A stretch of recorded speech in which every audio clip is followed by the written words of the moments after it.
The reason we want to talk about story is not so much that every ad has to have a story. It's not. I write a lot of ads that are stories. They say, you know, there was a kid in Oklahoma who blah, blah, blah, and we tell this story. And that's really obvious to see.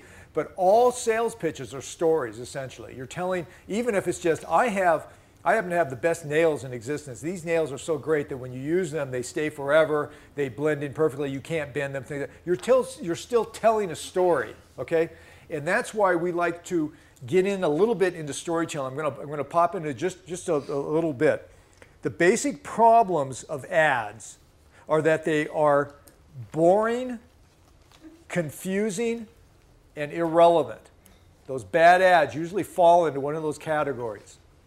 And those are distinct: boring, confusing, or irrelevant. Now we didn't really see any boring today on the things, and I don't think we will, but we did see some confusion, and we certainly saw some irrelevancies, and that's usually a tangent you're going off on.